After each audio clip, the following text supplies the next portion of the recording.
Sophia. I'm in my early 30s, and for most of my career, I've worked in corporate operations, one of those roles that sits quietly in the middle of everything, making sure systems run smoothly while other people take the spotlight. If you asked my colleagues to describe me back then, they'd probably say something like reliable, calm, easy to work with, the kind of person who never raises her voice in meetings, the one who remembers deadlines no one else tracks, the one who sends the quiet follow up email that saves a project from collapsing. In most offices, that kind of personality becomes invisible, not because people dislike you, but because they slowly begin to assume you'll always be there, steady, patient, fixing things quietly in the background. That was the role I filled for years. I wasn't the loud strategist in the conference room. I wasn't the charismatic leader presenting quarterly results. I was the person behind the spreadsheets, the timelines, the risk assessments, making sure those presentations didn't fall apart. And I was good at it. But being good at something quiet can be dangerous. Because when your value lives in systems, patterns, and details, people rarely notice it until the moment it disappears. The story I'm about to tell you isn't dramatic in the usual way. There were no screaming matches, no viral scandals, no explosive confrontations. In fact, most of what happened unfolded in silence. It started with something small. A meeting is on my work calendar.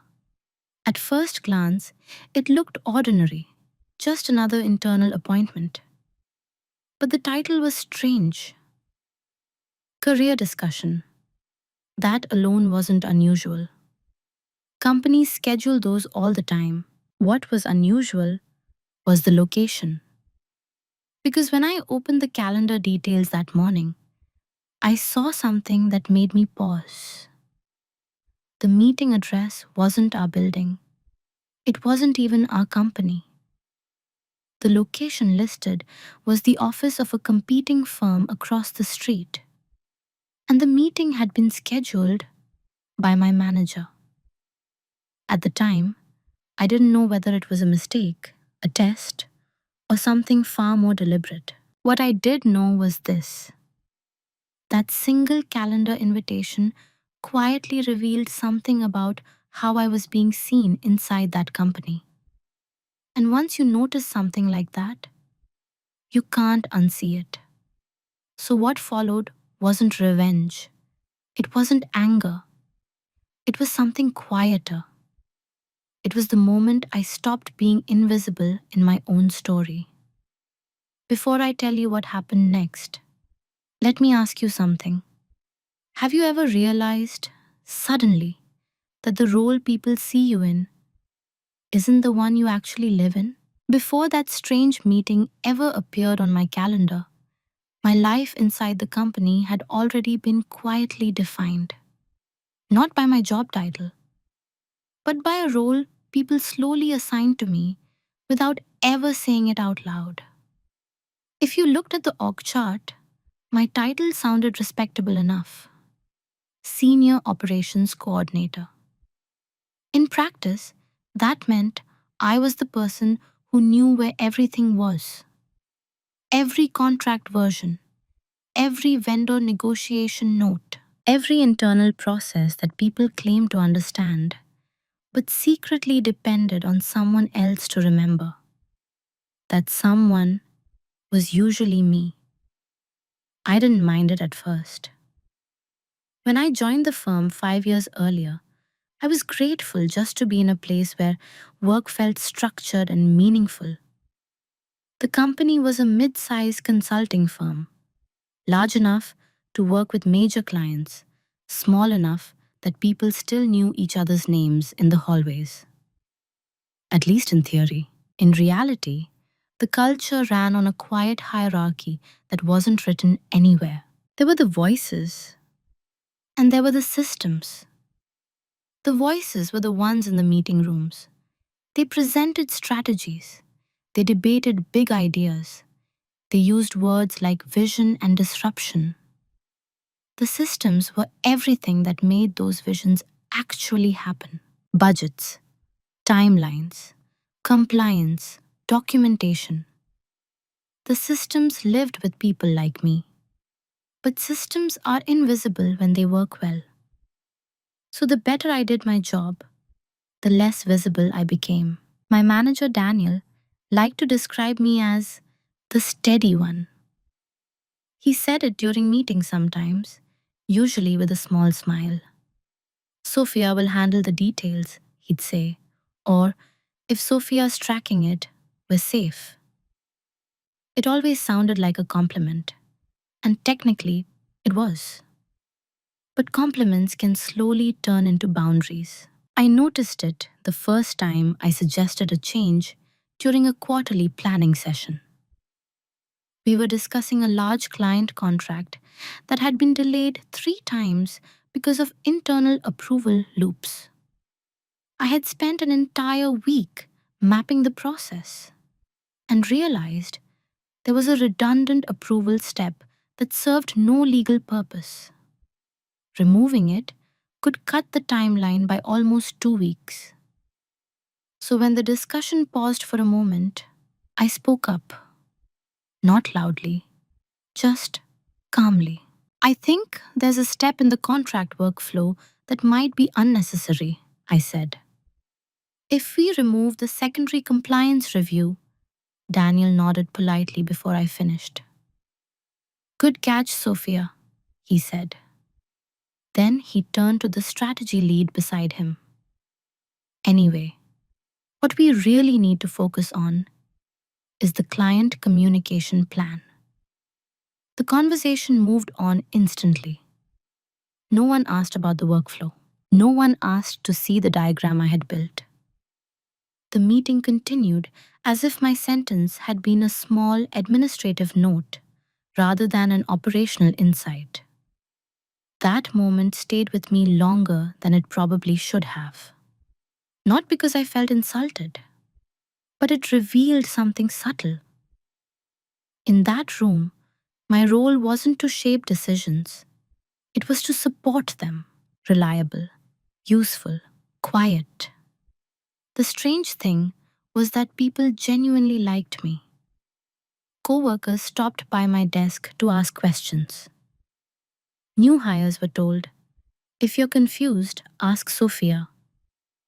I was the person who could fix problems without creating tension, which meant I was also the person people assumed would never create disruption.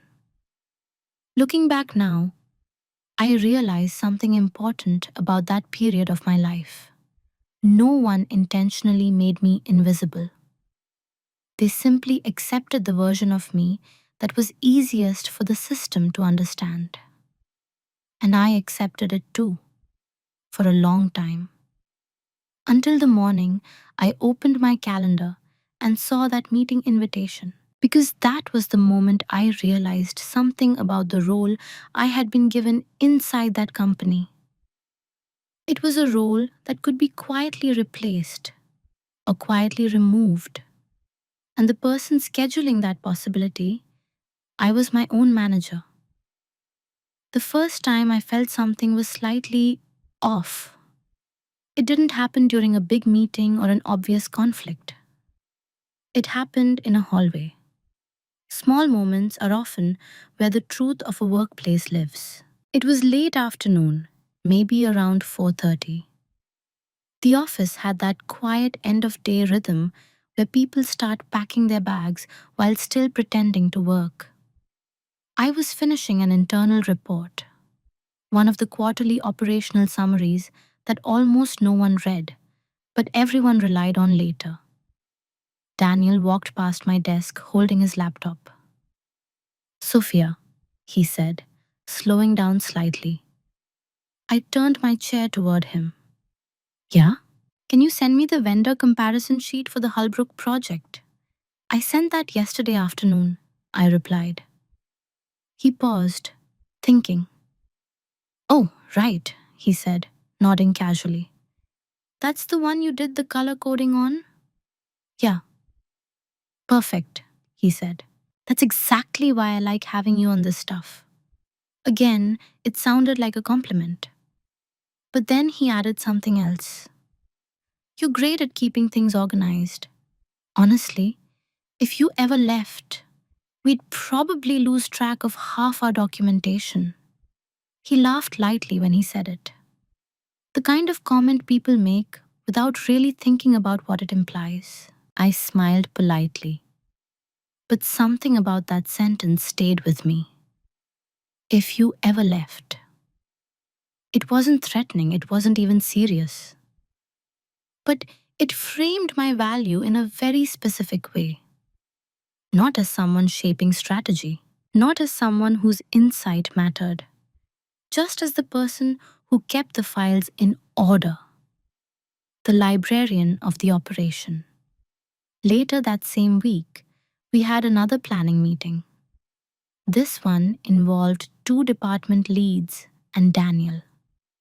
The topic was resource allocation for an upcoming client rollout, something I had spent several days analyzing because the staffing projections didn't match the contract deliverables. When the discussion opened, the department lead, Marcus, started outlining the plan. As he spoke, I noticed the same problem again. The numbers didn't align.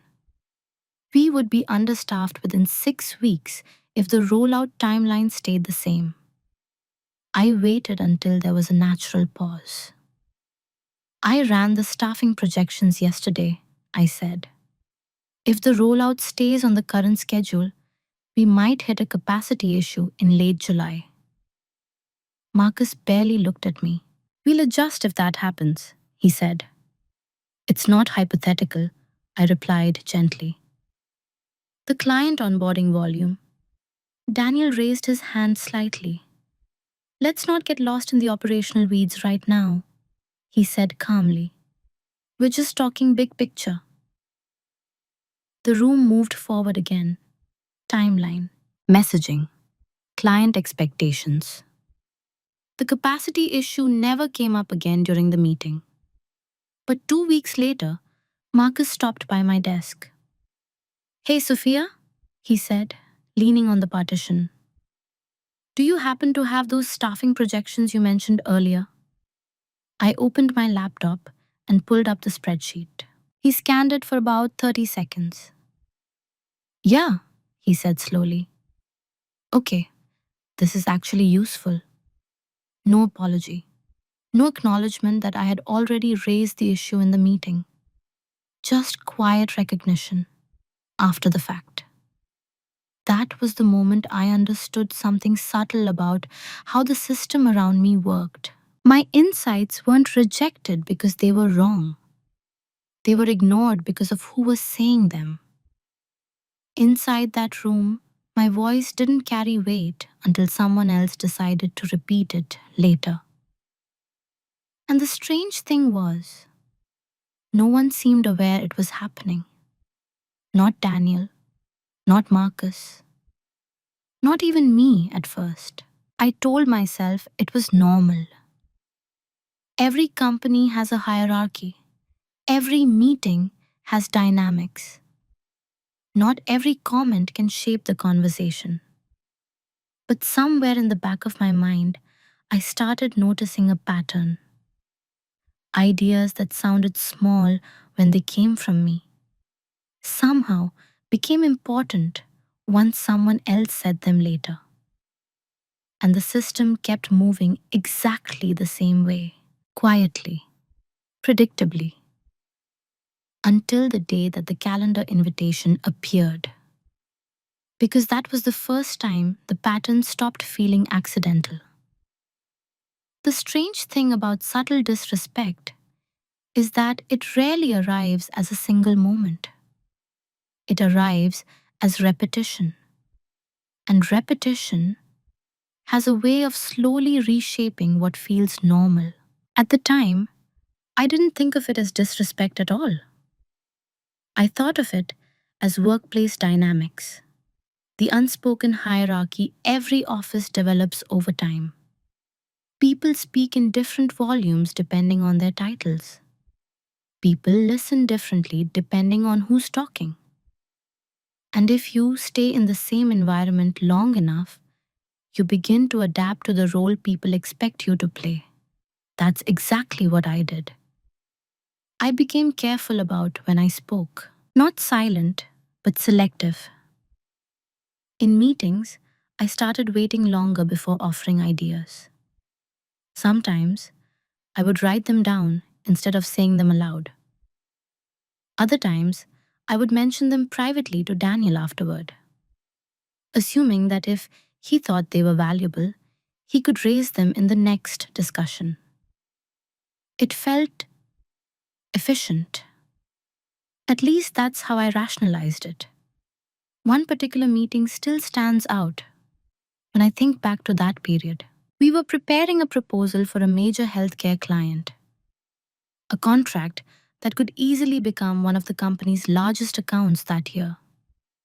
Everyone in the room seemed excited about it. Strategy teams were discussing market positioning. The sales lead was talking about growth potential. Daniel was outlining the operational support structure. While they talked, I quietly reviewed the draft proposal in front of me, and something immediately caught my attention. The pricing structure didn't align with the service model we were promising. Not by a small margin either. If the proposal went out as written, the company would either have to overwork the consulting team or absorb the cost difference internally. Neither option was good. When there was a pause in the conversation, I leaned slightly forward. There might be a mismatch between the pricing tier and the service hours, I said. Marcus glanced at the document. Where?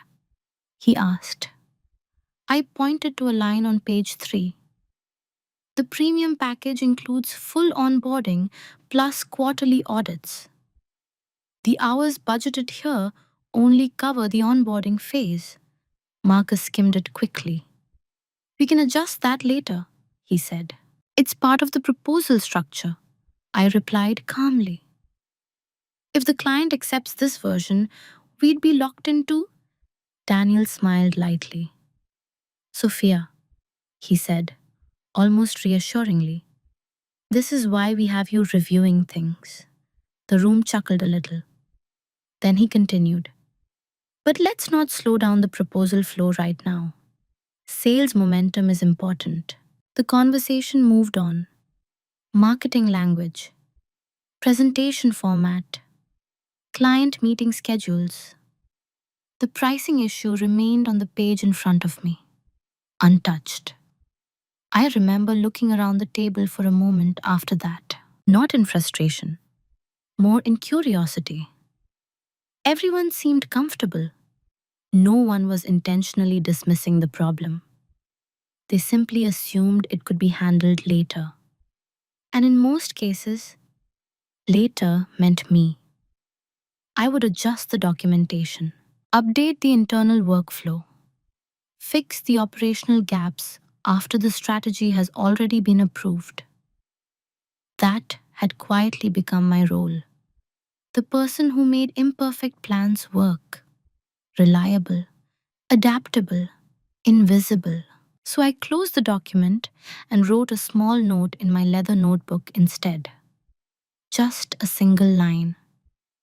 Proposal pricing misaligned, flagged in meeting. I didn't know why I wrote it down.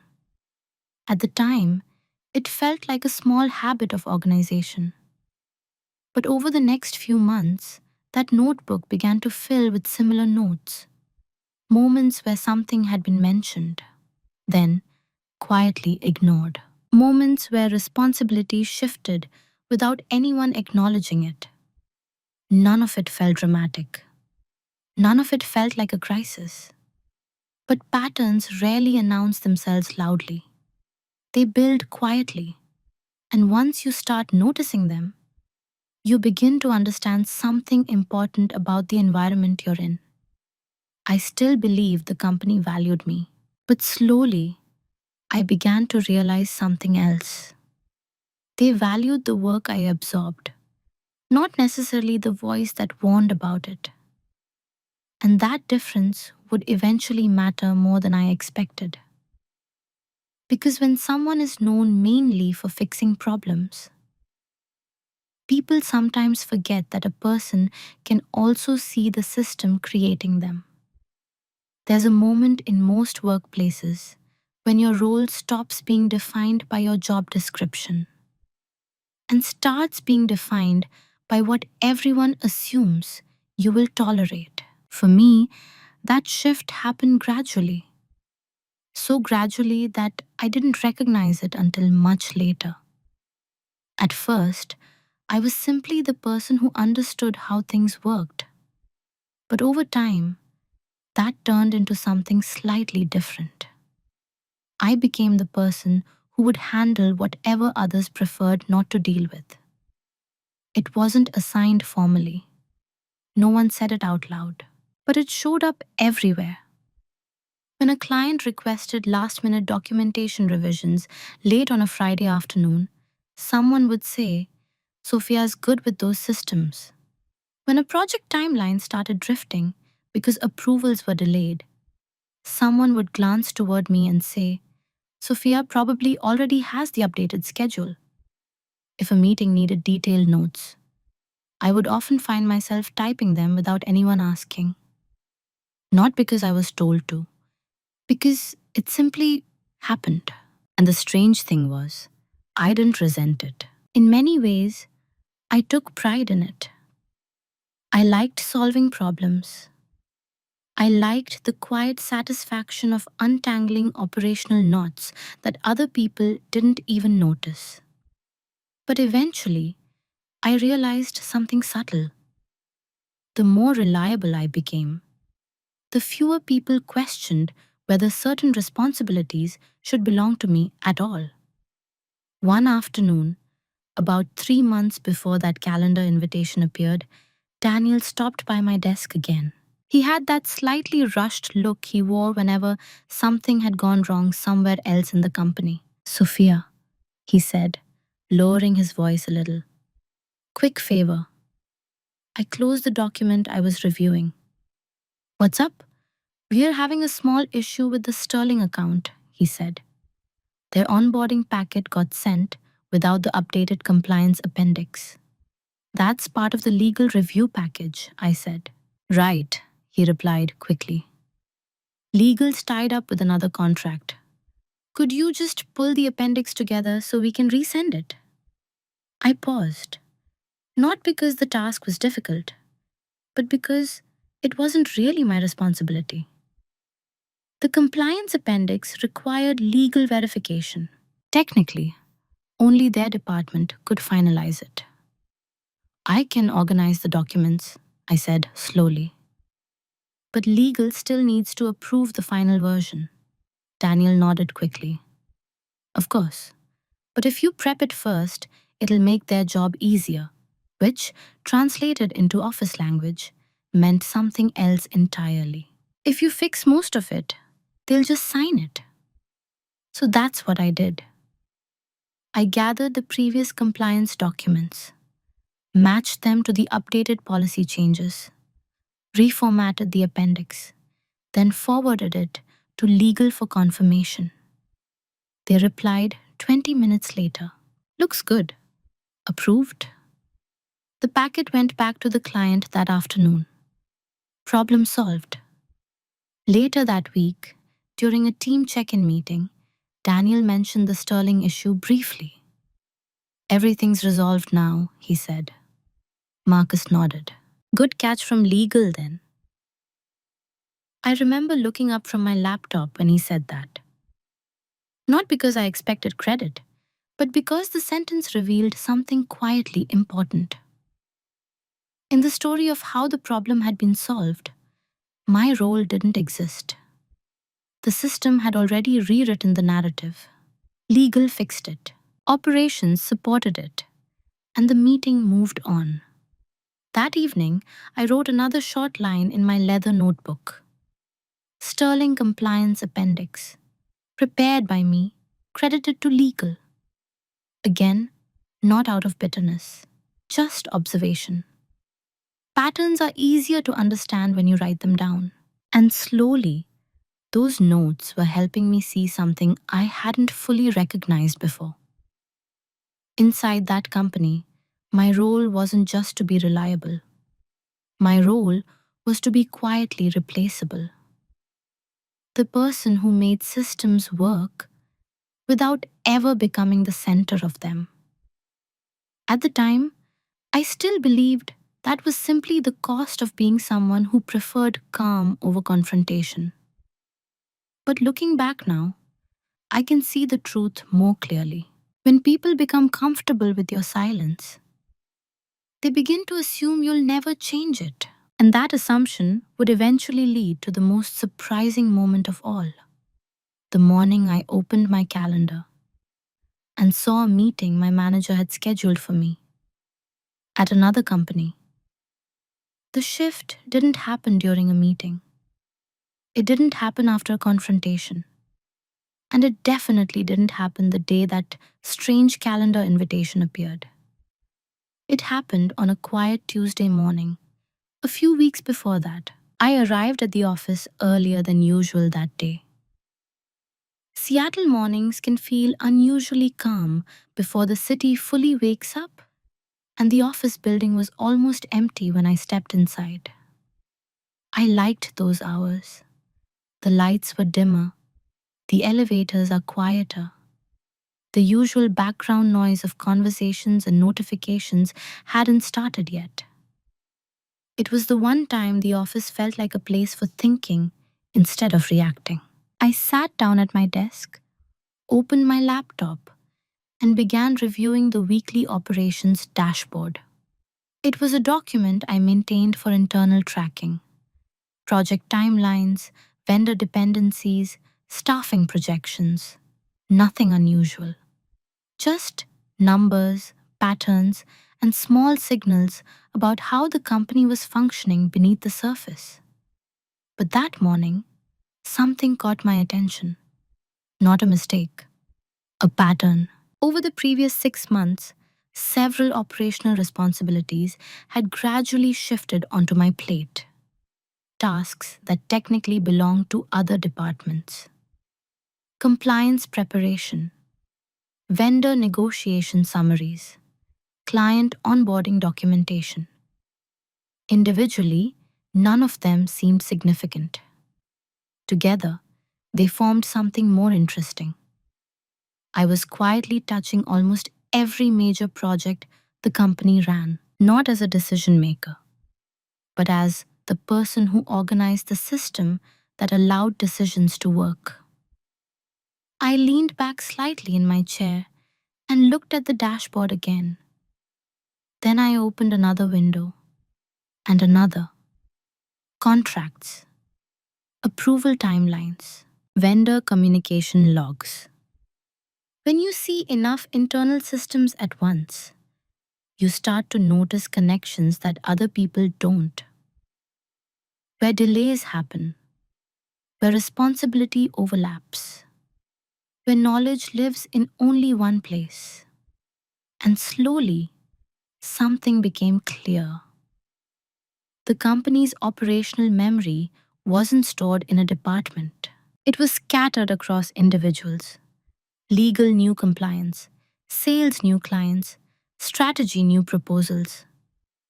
But the connections between those pieces, the full map of how things actually functioned, existed mostly in fragments. And a surprising amount of those fragments passed through me.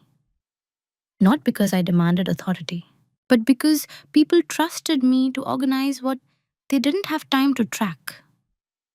For the first time, I didn't look at that realization with pride. I looked at it with curiosity. What would happen if those connections simply weren't there? Not in a dramatic way, just quietly absent. The thought wasn't about revenge. It was more like an intellectual exercise, a systems question. If a company depends heavily on quiet operational knowledge, but never acknowledges the person holding it, what happens when that person stops carrying it automatically? I closed the dashboard and opened my leather notebook. On the next empty page, I wrote a new heading: Operational Dependencies. Under it, I began listing projects, departments, workflows, where information moved, who depended on which documents, who asked me questions when something didn't work. It wasn't a plan, not yet. It was simply an observation. But that morning, something inside me shifted slightly. For years, I had been thinking about my role from the inside. How could I support better? How could I prevent problems? How could I keep the system running smoothly? That morning was the first time I looked at the system from the outside and asked a different question. Not, how do I keep this working? But, what exactly am I holding together? The answer, I suspected, was larger than anyone, including me, had realized. At the time, I still had no idea how important that question would become. Because only a few weeks later, I would open my calendar one morning and see a meeting titled Career Discussion, scheduled by my manager, at a building across the street, a building that didn't belong to our company at all. And that was the moment everything I had quietly been observing suddenly began to matter.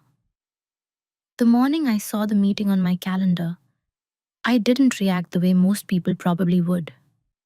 There was no immediate panic, no rush down the hallway to Daniel's office, just a pause. I had opened my calendar the way I did every morning, checking the day's meetings before the office fully filled with noise. At first glance, everything looked normal. Team check-in at 10 o'clock, vendor call at 1:30, and then something unusual at 11:15. Career discussion, scheduled by Daniel. That alone wasn't strange. Managers often schedule those conversations. Performance reviews, development planning, and sometimes informal check-ins. But the location field made me stop scrolling. Because the meeting location wasn't one of our conference rooms. It wasn't our building. It was an address I recognized immediately. A glass office tower directly across the street. And not just any office. It belonged to a competing consulting firm. For a moment, I assumed it was simply a mistake. Maybe Daniel had copied the address from another calendar entry. Maybe it was a placeholder. But the calendar invitation looked intentional. Date, time, location, no additional explanation. I didn't accept the invitation right away. Instead, I sat back in my chair and looked out the office window. From my desk, you could actually see that building across the street. Their logo was mounted near the entrance. Clean, minimal, unmistakable. We passed their employees in the lobby sometimes. Different company, same industry. The thought that my manager had scheduled a meeting for me there didn't immediately make sense. So I did what I always did when something didn't quite align. I stayed quiet. Not passive silence, intentional silence. For years, people had assumed my calm meant I didn't notice things. But noticing had always been my strongest skill. And right now, there were too many questions to react emotionally. If Daniel had made a mistake, he would correct it. If the meeting was intentional, there was a reason. Either way, rushing to confront him wouldn't reveal anything new. So instead, I opened my notebook. Under the heading I had written weeks earlier, Operational Dependencies, I added a new line: Calendar Invitation, Career Discussion, Competitor Office, scheduled by Daniel. Then I closed the notebook. The rest of the morning unfolded normally. Emails, documentation updates, a short call with a vendor. At 9:30, Daniel walked past my desk on his way to the conference room. "Morning, Sophia," he said. "Morning." He didn't mention the meeting. No hesitation in his voice. No unusual expression. Just the same casual tone he used every day. Which, strangely, made the situation feel even more deliberate. If it had been an accident, he probably would have noticed by now. Calendar mistakes tend to reveal themselves quickly. But the invitation remained unchanged. At 10 o'clock, we had the team check-in meeting. Marcus talked about the healthcare proposal again, sales updates, project timelines. I listened quietly, taking notes the way I always did. At one point, Daniel glanced toward me, not in a suspicious way, just briefly. The kind of glance managers give when they're making sure everyone is following the discussion. Nothing unusual. But I noticed it. When the meeting ended, I checked the time. 10:47. 28 minutes until the meeting across the street. For the first time that morning, I allowed myself to consider the possibility that this wasn't a mistake at all. Maybe Daniel had arranged an introduction. Maybe he believed it was a professional opportunity. Or maybe something else entirely was happening. There were several possible explanations. But the most interesting realization wasn't about Daniel. It was about me. For years, my silence had been interpreted as compliance, patience, even passivity. But sitting there at my desk that morning, watching the minutes move toward 11:15, I understood something clearly. Silence doesn't always mean you're being overlooked. Sometimes, silence simply means you're still observing the system before deciding how to move inside it. And right then, I was observing very carefully. Because if my manager had truly scheduled a job interview for me at a competing company, then something about the role I played inside this organization was far more fragile than anyone had admitted. And if that was true, I needed to understand exactly why. Before I walked across the street for that meeting, there was something important, Daniel, and most of the company didn't realize. For months, I had already been paying closer attention than usual. Not because I suspected anything dramatic, but because once you begin mapping how systems work, it becomes difficult to stop seeing them that way. That notebook I mentioned earlier, the one I kept in my bag, had slowly filled with observations, not emotional notes, no complaints, just quiet documentation, project dependencies, approval timelines, which departments asked for help most often, where information flowed smoothly, and where it stalled. At first, it was just curiosity, but over time, it became something more structured. I started organizing the notes into patterns. Which projects relied heavily on undocumented processes? Which contracts required knowledge that only a few individuals understood? Which operational tasks technically belonged to one department, but were quietly completed by someone else? Often, that someone else was me. The company had grown quickly for the previous 2 years. Growth can create opportunities, but it also creates complexity. New clients, new vendors, new compliance requirements, new reporting structures. Each new layer added small fragments of responsibility to different people. And when responsibility fragments, institutional knowledge becomes scattered. That's when organizations start depending on individuals who quietly connect the pieces. People like operations coordinators, people like me. The interesting thing about that position is this: you see almost everything, not the dramatic decisions at the top, but the pathways those decisions travel afterward. And those pathways reveal the true shape of an organization. I knew which vendor contracts renewed automatically unless someone intervened. I knew which clients had unusually strict compliance clauses. I knew which project managers relied on spreadsheets that existed only on their personal laptops. I knew where documentation lived when people said, it should be somewhere in the shared drive.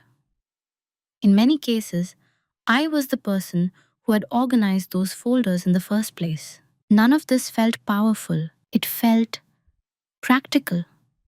But practical knowledge becomes extremely valuable when no one else has mapped it completely.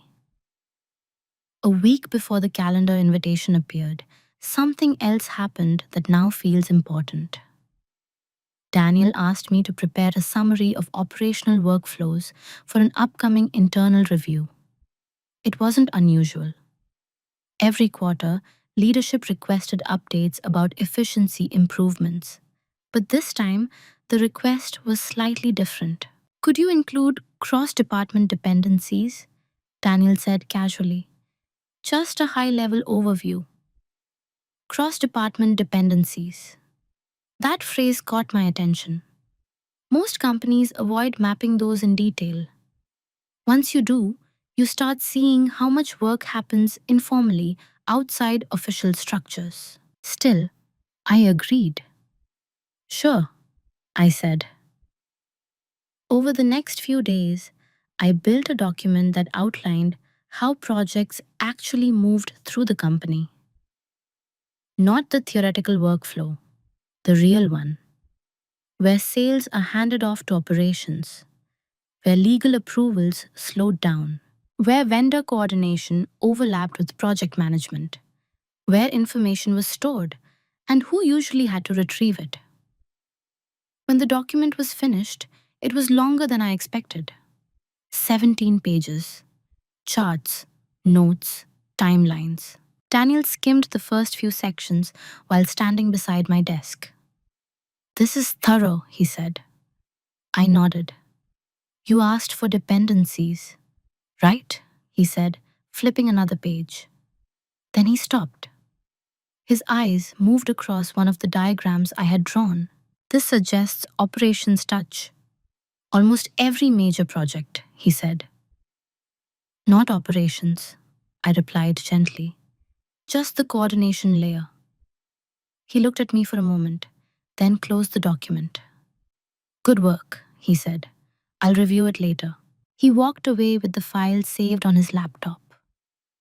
At the time, I assumed it would become another internal report, something leadership glanced at briefly before moving on. But looking back now, I sometimes wonder if that document revealed something Daniel hadn't fully realized before. Something about how much quiet infrastructure existed beneath the visible structure of the company, and how much of it ran through one particular person, me. The morning of the meeting, while I was sitting at my desk watching the time move toward 11:15, all of those patterns were already clear in my mind, which is why the calendar invitation didn't feel random. It felt connected to something larger. I just didn't know exactly what yet. But I suspected one thing. If my manager had scheduled a meeting for me at a competing firm, there was a reason he hadn't discussed it openly first. And reasons like that rarely appear out of nowhere. They usually grow from something someone has quietly realized, something about leverage, something about value, something about how easily or how dangerously certain roles inside an organization might be replaced or removed. At 11:12, I stood up from my desk, picked up my coat, and looked once more at the glass building across the street. 3 minutes later, I walked out of the office and toward the meeting Daniel had scheduled for me. Walking across the street took less than 2 minutes, but it felt longer. Not because I was nervous, because I was paying attention. The morning air was cool, and the sidewalks were busy with the usual flow of people heading to nearby offices. Most of them probably crossed that street every day without thinking about it. I had crossed it too, just never for this reason. The building belonging to the competing firm was taller than ours, with a glass lobby that reflected the surrounding skyline. Their logo, simple and polished, sat behind the reception desk. I stepped inside. The lobby felt quieter than our office. Fewer people are moving around, more controlled. A receptionist looked up as I approached. "Hi," she said warmly. "Can I help you?" "Yes," I replied. "I have an 11:15 meeting." "What's the name?" "Sophia Bennett." She checked something on her screen, then nodded. "Yes, they're expecting you." That sentence made something inside me shift slightly. They're expecting you. So the meeting hadn't been an accident. It hadn't been a placeholder. Someone here had been told I would arrive. "Please, take the elevator to the 7th floor," she said. "Someone will meet you there." I thanked her and walked toward the elevators. Inside the elevator, I watched the floor numbers rise slowly. I wasn't thinking about leaving my company. Not yet. Instead, my mind kept returning to one simple question. Why would Daniel schedule this without telling me?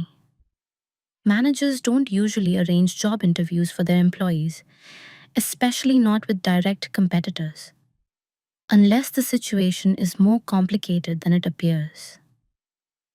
When the elevator doors opened on the 7th floor, a man was already standing near the reception desk. He looked up as I stepped out. "Sophia?" "Yes." He extended his hand. "I'm Aaron. Thanks for coming." Coming, again, that quiet confirmation that this meeting had been arranged deliberately. We walked into a small conference room with large windows overlooking the street. From that angle, I could actually see my own office building across the road. Aaron sat down across from me and opened a folder. "I know this might feel unusual," he said calmly. "So let me start by clarifying something." I waited. "We're not here to pressure you into anything today," he continued. "This is just a conversation." "A conversation arranged by my manager?" I asked. He nodded slowly. "Yes." He didn't look uncomfortable saying it, which meant the arrangement wasn't secret on their side.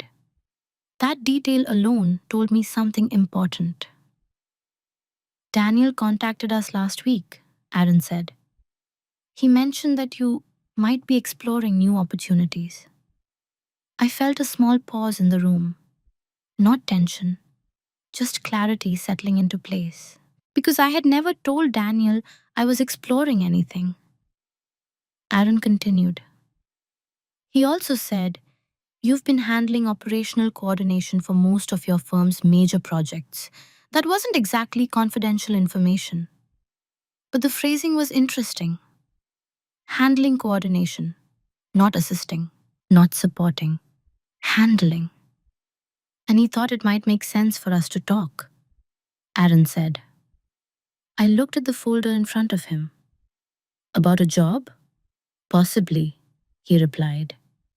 Then he leaned back slightly. but more importantly, about understanding what you actually do. That sentence caught my attention. Why would that matter to you? I asked. Aaron gave a small, thoughtful smile. Because sometimes the most valuable roles inside an organization aren't the ones listed on the leadership page of the website. He opened the folder. Inside were several pages, organizational charts, project structures, and something else, a diagram. A diagram that looked surprisingly familiar. For a moment, I didn't recognize it. Then I did. It was a simplified version of the operational dependency map I had created for Daniel the previous week. Not identical, but clearly based on the same structure. Aaron noticed my expression. Daniel shared some general insights about your company's workflow, he said. General insights. That was a careful phrase. Not confidential documents, not proprietary data, just insights. And suddenly, everything became clearer. Daniel hadn't sent me here to help my career. He had sent me here because someone had realized something about the role I played inside our company. Something that could be extremely valuable to a competitor. Aaron closed the folder again. We're not trying to recruit you away from your current employer aggressively, he said calmly. But when someone holds this much operational knowledge, he paused. It's usually worth having a conversation. I looked out the window for a moment. Across the street, I could see my own office building again, the place where, for years, I had quietly supported the system, the place where my value had often been treated like background infrastructure. And in that moment, sitting in a conference room with a competitor who clearly understood something my own company rarely acknowledged, I experienced a strange kind of clarity. Not excitement, not anger, just understanding. Because the leverage I had been quietly mapping for months was now visible to someone else. And once leverage becomes visible, it changes the shape of every decision that follows. Aaron didn't rush the conversation after that. In fact, the room became noticeably quieter. He seemed less interested in convincing me to leave my company and more interested in understanding the scope of what I actually managed day to day. How many active projects pass through your coordination layer? He asked. Most of them, I said. And documentation control? Shared between departments, I replied. But I usually maintain the structure. He nodded, making a small note. None of the questions felt aggressive. They felt analytical, almost the same way I approached systems myself. After a while, he closed the folder again. We're expanding our operations team, he said. Not just administratively, structurally. I waited. We're trying to build a coordination layer that connects departments more deliberately, he continued. Someone who already understands how those systems behave in practice would be extremely valuable. He didn't say the word offer, but the implication was clear. Then he added something that mattered more than anything else he had said so far. You don't have to decide anything today, which meant the decision was now entirely mine. For a moment, I looked out the window again. Across the street, my own office building stood exactly where it had been every day for the past 5 years. Inside that building, people probably assumed I was attending a normal internal meeting. No one knew where I actually was, and no one had called to ask. That detail told me something important. I wasn't angry with Daniel. In a strange way, I even understood the logic behind what he had done. Companies protect themselves. Managers anticipate risk. If someone appears to hold too much operational knowledge, leadership sometimes tries to reduce that dependency before it becomes a problem. Scheduling this meeting might have been Daniel's way of testing something, seeing whether I would leave, or perhaps encouraging the possibility. But as I sat there, another realization settled quietly into place. The real decision in front of me wasn't simply about accepting another job. It was about something deeper. For years, I had been maintaining systems that depended on my silence. If I left suddenly, those systems would fracture, not dramatically, but gradually. And the company that had quietly underestimated my role would feel the consequences long after I was gone. So the question wasn't just where I would work next. The question was how I would leave the system I had been holding together. Some choices are reversible. This one wouldn't be.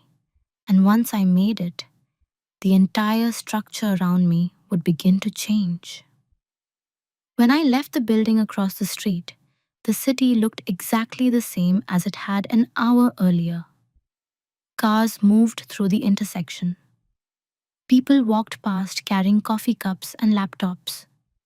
The glass entrance of my own office building reflected the afternoon light.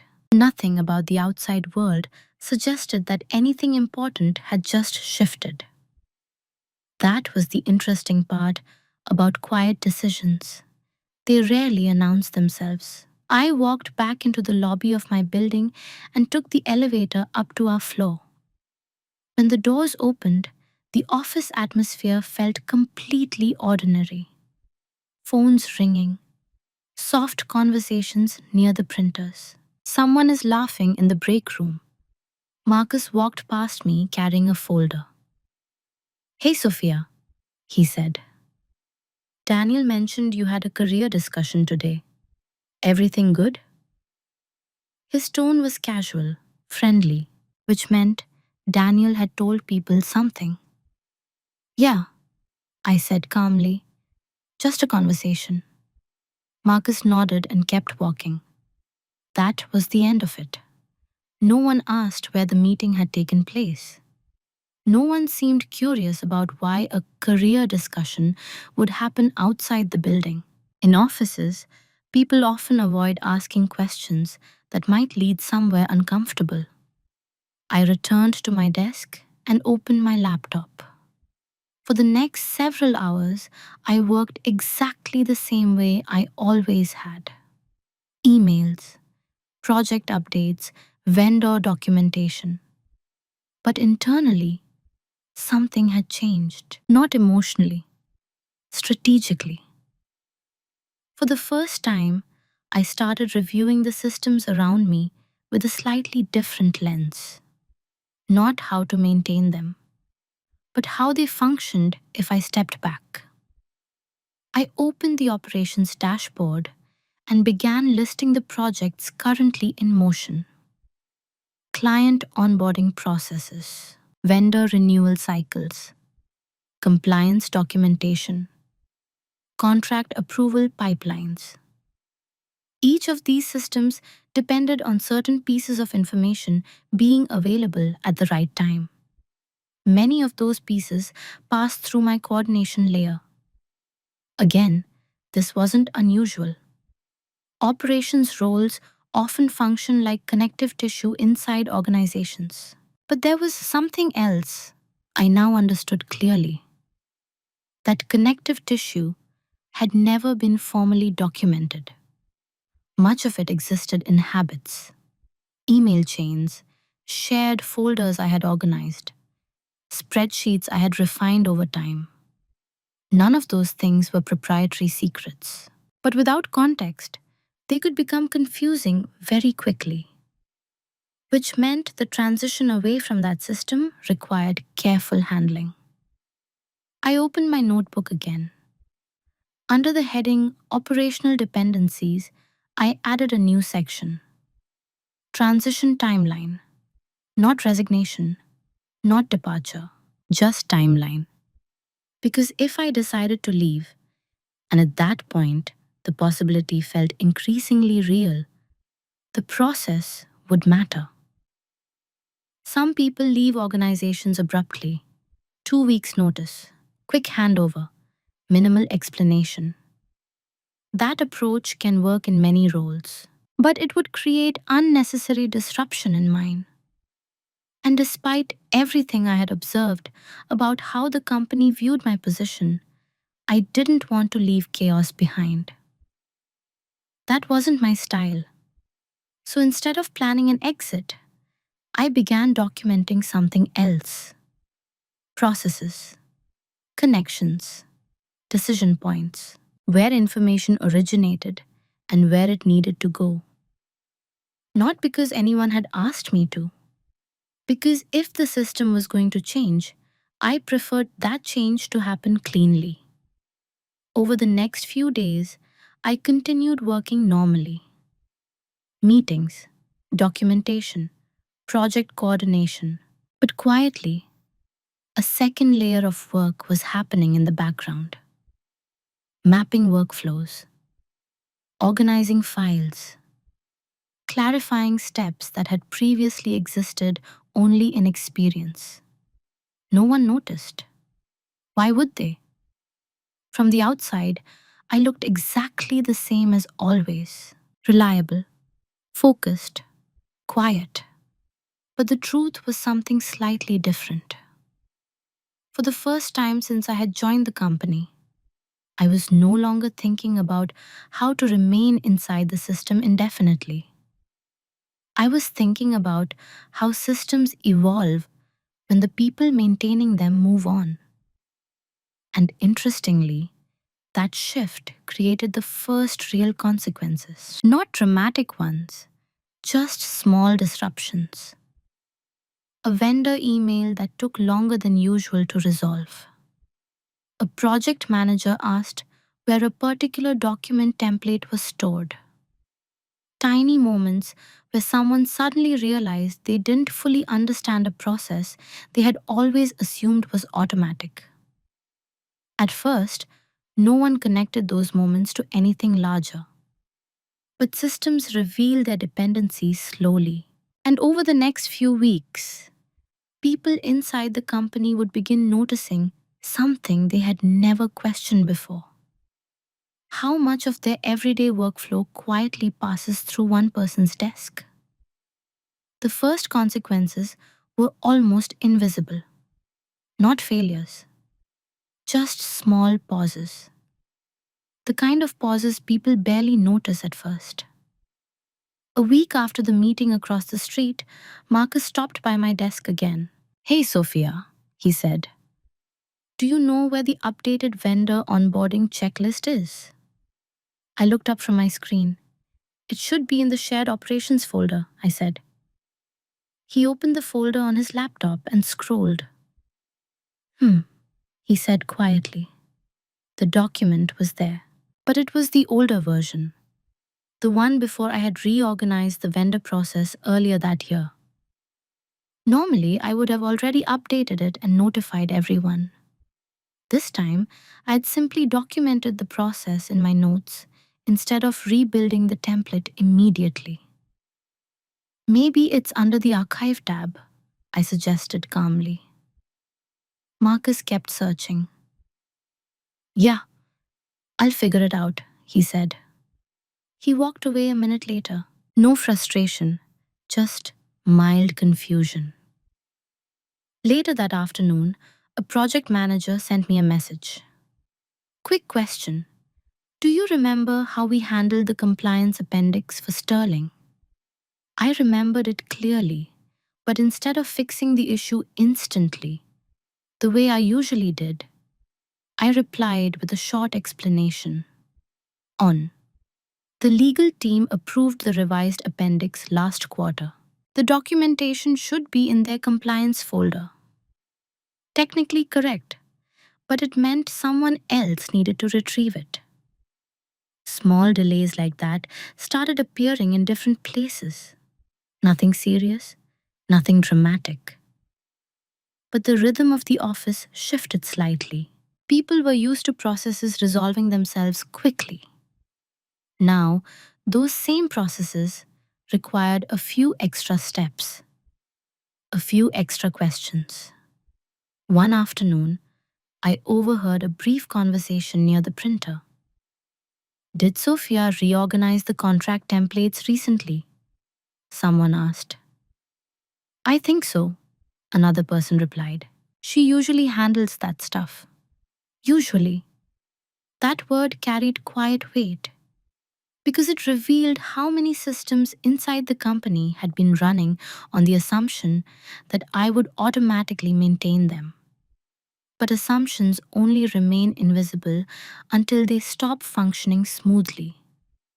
And slowly, over the following weeks, more people began noticing something they had never really thought about before. How often their daily workflow quietly depended on one person remembering how things worked. Not because she was asked, but because she had always done it. The interesting part was that no one connected these small disruptions to the meeting Daniel had scheduled. At least not yet. But Daniel had started noticing something. Not chaos, just friction. And people who manage systems for long enough know something about friction. It usually means a dependency has been exposed. And once a dependency becomes visible, it's only a matter of time before someone asks the obvious question. What happens if that person isn't here anymore?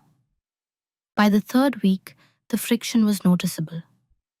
Not dramatic enough to alarm leadership, but enough that people began asking more questions than usual. One morning, Daniel stopped by my desk. He rarely did that without a reason. Sophia, he said, resting one hand lightly on the partition. Have we updated the onboarding workflow for the Hullbrook project yet? Yes, I replied. Where is that stored? In the operations archive. Under the Q2 process update, he nodded slowly and opened the folder on his laptop. A few seconds passed. Then he looked back at me. I thought you usually summarize these changes for the team. I did in previous quarters, I said calmly. The documentation is all there. Technically, everything was correct. Every process existed. Every document was accessible. But something subtle had changed. The automatic bridge between those pieces wasn't being maintained the same way, which meant people had to connect the dots themselves. For the first time in years, Daniel looked slightly uncertain about something operational. Not because the system was broken, because the system required more attention than he remembered. Later that same week, another meeting revealed the pattern more clearly. Marcus was reviewing a project timeline when he paused. Wait, he said. The compliance review usually happens earlier in this process. Everyone looked around the table. Then someone said what people had been quietly thinking. Sophia usually coordinates that. Daniel glanced toward me. I was taking notes the way I always did. Calm, present, quiet. Is there a reason that step moved? He asked. No, I said. The process is the same. And it was. Nothing had been removed. Nothing had been sabotaged. The system still worked exactly as designed. The difference was simply this. It no longer ran on automatic attention. After the meeting, Daniel asked if we could talk privately. We stepped into a small conference room. He closed the door behind us. For a moment, he seemed to be choosing his words carefully. Sophia, he said finally, I've noticed a few operational slowdowns lately. I nodded. That can happen when processes scale. He studied my expression. Then he asked the question that had been quietly building for weeks. You're not planning to leave, are you? The room became very still after that. Because by the time someone asks that question, they've already realized something important. Not that a system is broken, but that the person quietly holding it together might already be preparing to step away.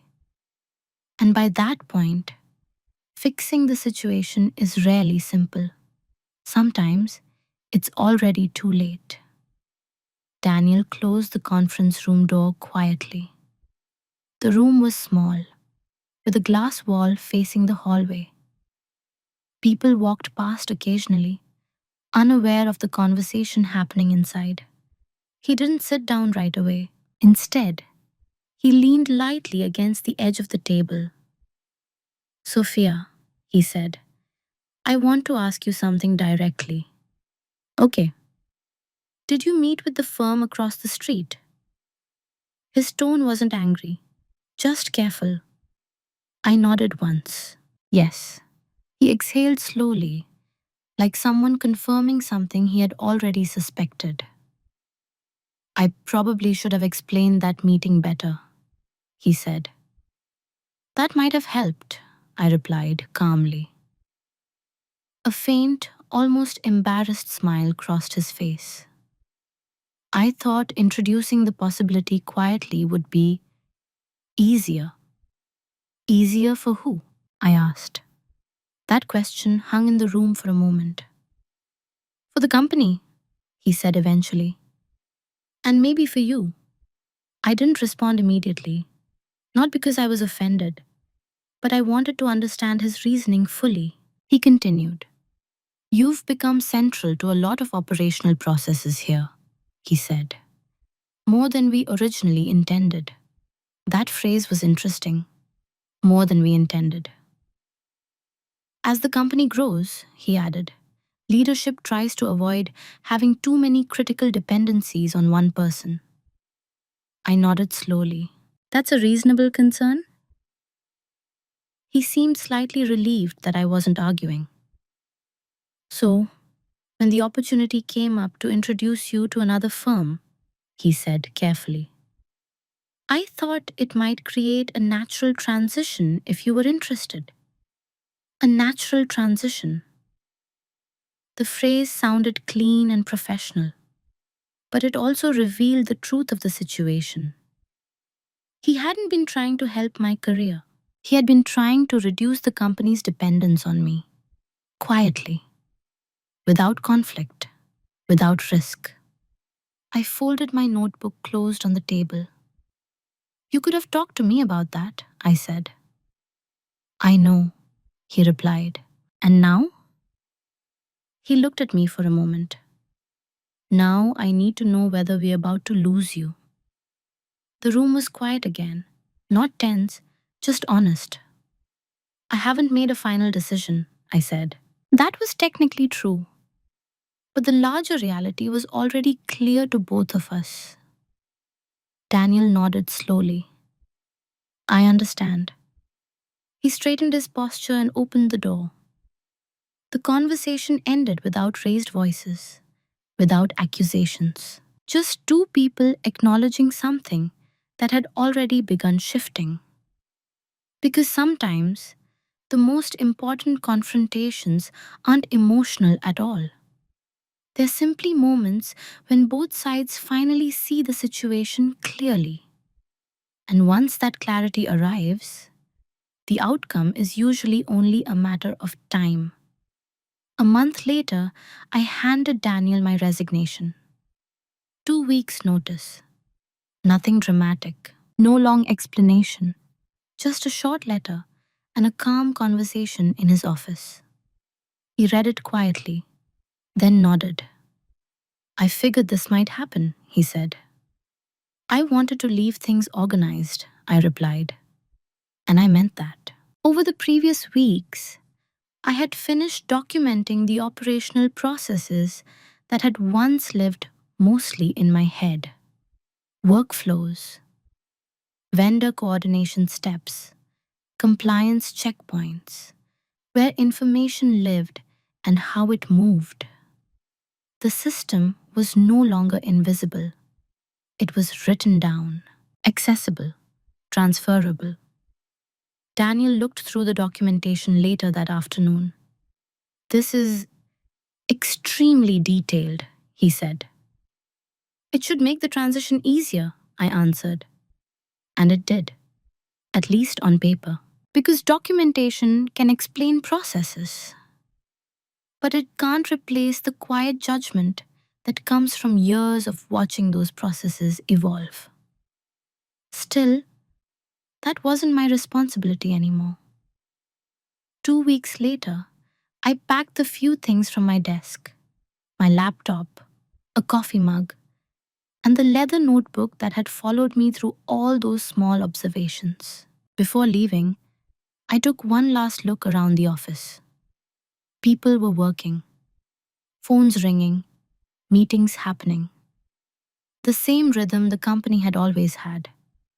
Nothing about the room suggested anything significant had changed. And that was exactly how I wanted it. No bitterness, no dramatic exit, just a quiet shift. Later that month, I started my new role across the street. The position wasn't simply operations coordination. It was the Director of Operational Systems. Not because the title mattered, but because the company had recognized something my previous one had only noticed when it became inconvenient. That understanding systems isn't administrative work, it's strategic work. These days, when people ask me about my career path, I don't tell them a story about betrayal or revenge. That wouldn't be accurate. What happened was much simpler.